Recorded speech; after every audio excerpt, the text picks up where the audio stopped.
Assalamualaikum warahmatullahi wabarakatuh. Hari ini kita akan membahas mengenai analisis output simulasi. Jadi setelah melakukan simulasi itu seharusnya ada analisis dari hasil outputnya karena tidak semata-mata hasil dari analisis itu bisa langsung kita gunakan. Capaian pembelajarannya, kemampuan akhir yang diharapkan adalah memahami konsep analisis keluaran program simulasi. Indikatornya, mahasiswa mampu memahami definisi dan tujuan analisis keluaran program simulasi, dan mampu membedakan tipe simulasi berdasarkan keluaran program simulasi. Untuk pendahuluan, jadi model simulasi kejadian diskrit berbeda dari tipe model lainnya. Model simulasi kejadian diskrit menggabungkan banyak variabel acak, sehingga hasil output model merupakan variabel acak juga. Sebagai hasilnya, perkiraan output dalam perjalanan simulasi tertentu dapat sangat berbeda dari karakteristik model sebenarnya. Karena itu, menggunakan output simulasi kejadian diskrit untuk menjawab pertanyaan pemodelan yang merupakan perilaku dan karakteristik sistem nyata bisa menjadi pekerjaan yang sangat sulit. Output model simulasi seperti ini bisa disalah interpretasikan dengan mudah. Nah, jadi seperti yang teman-teman ketahui ya, jadi ketika kemarin kita mempelajari untuk random number, nah itu kan untuk inputnya itu kita pakainya random number ya, jadi membentuk distribusi tertentu. Nah, bisa jadi nanti kalau hasil outputnya itu juga ya berdasarkan hasil random data itu gitu. Harusnya distribusinya ya tidak jauh dari inputnya karena mengikuti.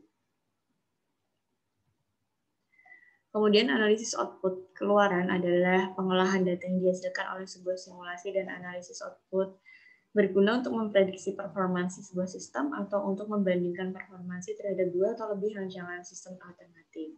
Nah, ini biasanya itu kita menganalisis output atau hasil gitu ada beberapa gitu ya. Jadi outputnya untuk misal running pertama, running kedua, dan running seterusnya itu harus dianalisis masing-masing replikasi. Jadi biar kita tahu yang paling mendekati dunia nyata itu yang seperti apa, yang mana gitu. Kemudian sifat stokastik dari data output, yang pertama adalah akibat penggunaan random variety model input, variability juga terbawa ke output ini. Yang tadi saya bahas mengenai random ini, jadi di input nanti akan terbawa ke output. Kemudian ada penggunaan aliran data random. Nah, di sini ada alasan analisis belum benar. Jadi yang pertama, pengguna sering membayangkan bahwa simulasi hanya latihan dalam pemrograman komputer, bahkan untuk yang sangat kompleks. Jika hasil simulasi tidak mempunyai arti, teknik statistik harus digunakan untuk merancang dan menganalisis percobaan simulasi. Output proses semua simulasi maya bersifat dinamis dan autokorelasi. Teknik statistik klasik yang didasarkan pada pengamatan IID atau Identity and Independent Distribution tidak secara langsung dapat diaplikasikan. Jadi beberapa permasalahan analisis output di mana tidak ada solusi lengkap yang dapat diterima. Dan metode yang tersedia biasanya terlalu kompleks untuk digunakan. Nah, ini biasanya untuk output hasil simulasi itu tetap harus diuji gitu ya. Biar untuk keabsahan atau validitasnya itu bisa dipertahankan, kan memang ada validasi dan verifikasi. Nah, itulah baru kita nanti tahu yang benar itu seperti apa, yang masih perlu diperbaiki itu seperti apa. Kemudian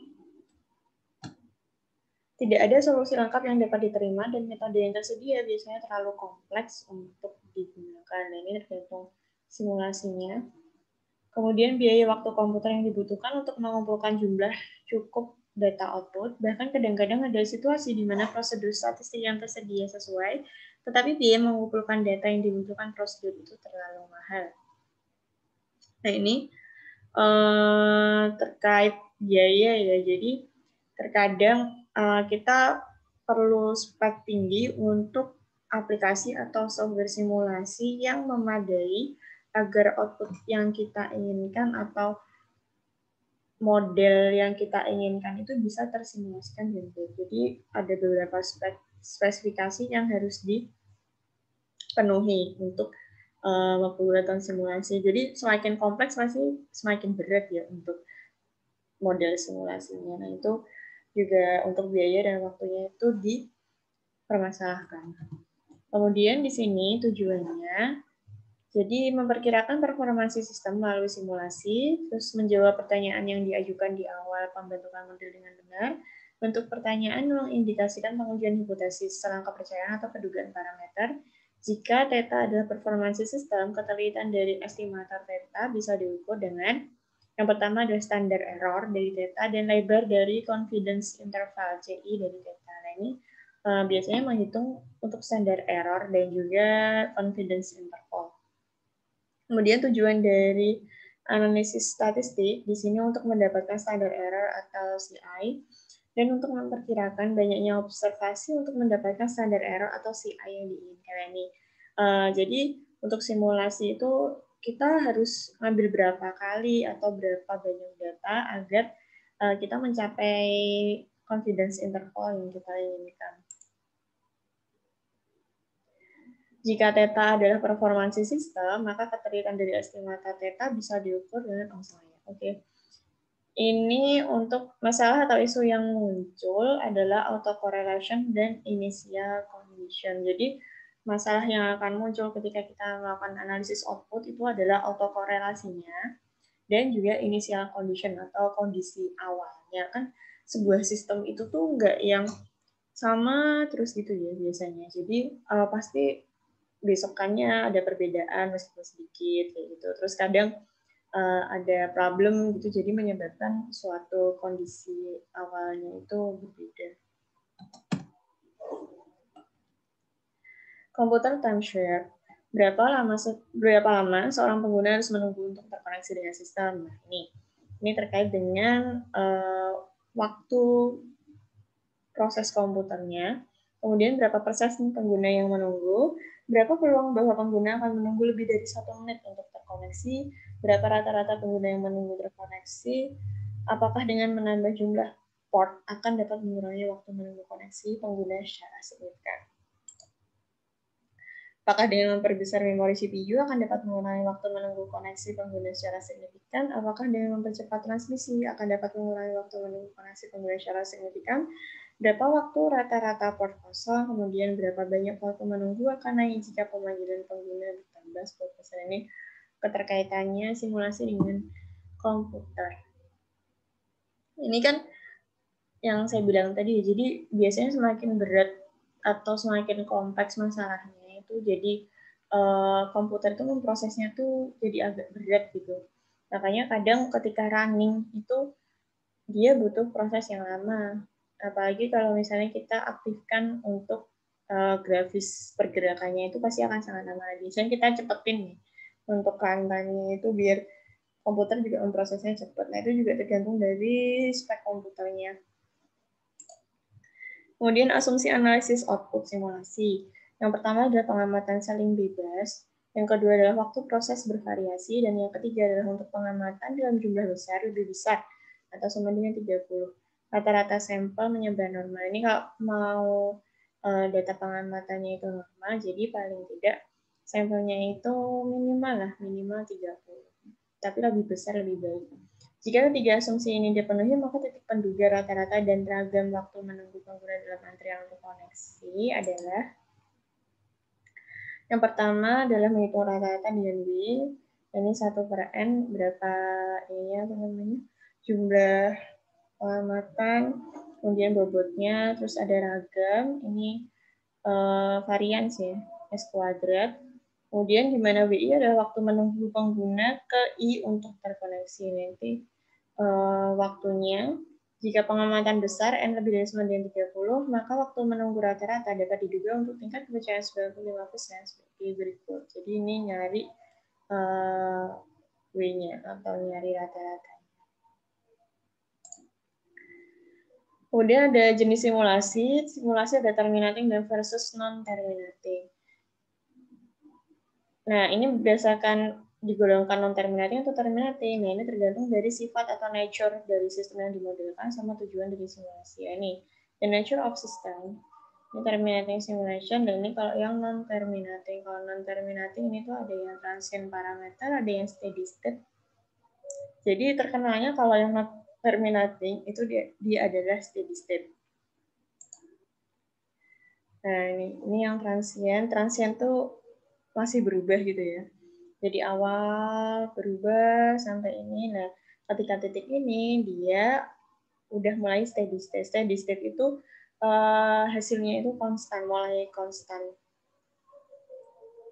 mulai stabil gitu lah ya kalau biasanya. Nah, untuk terminating and non-terminating simulation. Untuk terminating simulation ini adalah spesifik event di mana dia menggambarkan simulasi gimana sih simulasi akan dijalankan gitu. Ini contohnya adalah proses M, kemudian observasi MM ini tuh replikasinya, observing event, replikasi event atau simulasi untuk waktu unitnya. Ini initial condition dari terminating simulation ini sangat penting. Kemudian non-terminating simulation di sini adalah lebih fokus kepada long term atau jangka panjang, yaitu ketika dia steady state average-nya ini tetanya adalah limit K sampai tak hingga. Nah, karena dia steady state ya, jadi kita nggak tahu dia steady state-nya sampai berapa lama. Limit E, XK. Kemudian simulasi terminating. Di sini terminating simulation adalah simulasi yang dijalankan dalam durasi waktu tertentu saja karena adanya event yang menghentikan simulasi dilakukan bila kita tertarik untuk mengetahui perilaku sistem dalam satu periode tertentu. Untuk simulasi jalan sampai TE, E adalah event di mana simulasi berhenti. Contoh simulasi sampai 100 customer. Dimulai waktu 0 dengan kondisi inisial yang didefinisikan dan berhenti pada waktu TE. Ini jadi kalau yang terminating itu tuh kita mensimulasikan dalam jangka waktu tertentu ya sesuai event yang kita amati. Kemudian percobaan dengan terminating simulation, yang pertama adalah pilihlah status awal model, pilihlah terminating event, jadi mau diberhentikan sampai kapan, atau ketika event apa, kemudian tentukan jumlah replikasinya, mau berapa kali replikasi atau berapa kali disimulasikan. Ini contoh untuk simulasi terminating. Contoh pertama adalah sebuah bank beroperasi mulai 8.30 pagi dan tutup pada pukul 14.30 sore. Pada saat buka, diawali dengan tidak ada nasabah dan sebagian teller dalam kondisi siap melayani. Penghentian sistem dalam contoh ini adalah waktu simulasi hanya dibatasi selama 480 menit. Kemudian tujuan simulasi adalah mengamati interaksi antara nasabah dengan teller selama 1 hari penuh. Mencakup dampak inisial awal berupa hanya sebagian teller saja yang siap dan dampak penutupan bank pada sore hari. Nah, ini kan juga pasti nanti akan tergantung dari harinya. Harinya juga pengaruh ya. Kalau Senin pasti dia kalau dari 8.30 sampai 14.30 penuh. Nah, ini dia dinamakan simulasi terminating karena dia dibatasi hanya selama 480 menit untuk simulasi atau replikasinya. Kemudian contoh kedua, sebuah simulasi dilakukan untuk mengamati kondisi sibuk sebuah bank pada pukul 11.30 sampai dengan 13.30 atau selama 120 menit. Kondisi ini mengakibatkan inisial sistem dapat berubah. Yang pertama, jumlah nasabah pada pukul 11.30 yang diambil dari observasi beberapa hari di sistem nyata. Atau yang kedua adalah simulasi dijalankan mulai pagi hari. Kemudian kondisi pada pukul 11.30 dijadikan inisial awal untuk titik pengamatan. Jadi kalau yang pertama, ini benar-benar dia tuh ngekat baru mengamati dari jam 11.30. Nah, kalau yang kedua, dia itu udah mengamati dari awal, tapi baru benar-benar dihitungnya itu tuh record ketika dia di 11.30. Kemudian simulasi non-terminating simulation itu nantinya disebut juga steady state simulation, adalah simulasi yang ditujukan untuk mengamati sistem dalam jangka waktu yang lama atau melihat kondisi steady state suatu simulasi non-terminating. Dilakukan bila kita tertarik mengetahui perilaku steady state system. Simulasi secara teoritis dapat terus berlangsung tak terbatas tanpa adanya perubahan perilaku secara statistik yang tadi yang tak terhingga, kemudian berjalan secara kontinu atau paling tidak selama waktu simulasi yang lama. Nah, ini, jadi ya tetap terbatas waktu, cuma dia jangkanya lebih lama. Kemudian kondisi awal ditentukan oleh analis yang tadi ya inisialnya, kemudian berjalan selama waktu tertentu yang ditentukan oleh analis. Dipelajari steady state dari sistem, yaitu kondisi yang tidak dipengaruhi oleh kondisi awal. Percobaan non-terminating simulation, jadi yang pertama adalah tentukan periode warm up. Kemudian yang kedua adalah perhatikan observasi sampel, observasi independen melalui replikasi, observasi independen melalui batch rata-rata. Kemudian tentukan run length atau lama dia running. Nah, ini warm up period. Nah, ini yang data collection period. Jadi kalau yang tadi yang terminating itu yang misal yang proses kedua itu kan dia mengamati dari awal sampai akhir, tapi yang dipakai itu hanya yang ketika pukul 11.30. Nah, kalau ini dia warm up period juga ada, dan kemudian ada ketika dia mengumpulkan data periode pengumpulan datanya ini juga ada. Non-terminating simulation ini adalah simulasi regeneratif. Proses regeneratif ini adalah proses yang dicirikan oleh titik waktu acak, di mana masa depan proses menjadi independen dari masa lalunya regenerasi ini.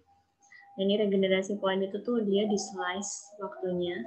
Titik regenerasi membagi jalur sampel menjadi interval. Ini intervalnya ini adalah regenerasi point. Data dari interval yang sama dikelompokkan bersama. Udah pasti ya. Jadi kayak waktu kita awal-awal membagi interval itu, kemudian membentuk rata-rata untuk semua interval tersebut. Contoh periode sibuk dalam antrian server tunggal mengidentifikasi interval regenerasi. Kenapa? Karena secara umum sulit untuk menemukan poin seperti itu. Jadi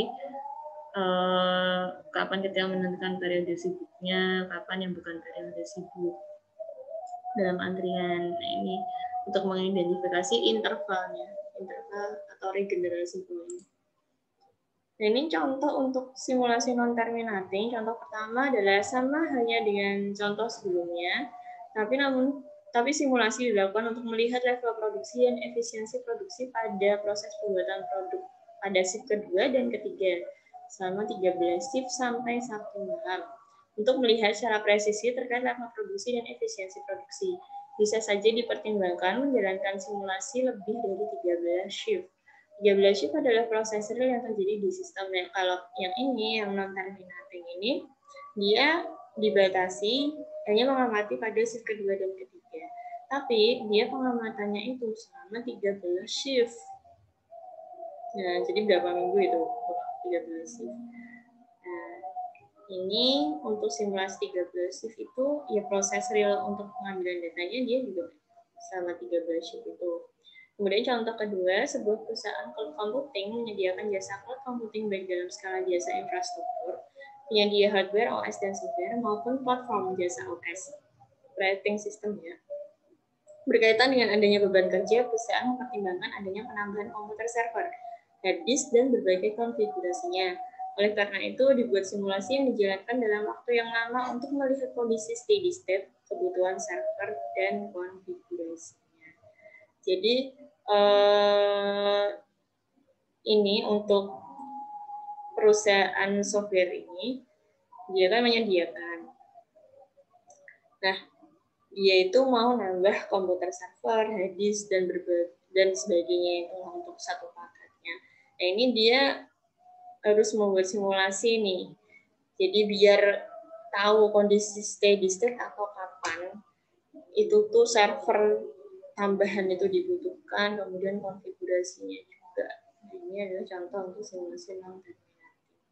Jadi dia malah melihatnya tuh simulasinya kapan dia steady state gitu. Jadi nggak tahu ya waktunya itu sampai berapa lama.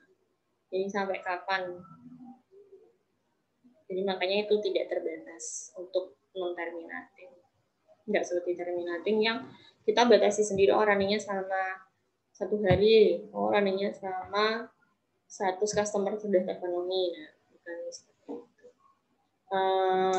Cukup untuk materi analisis output simulasi.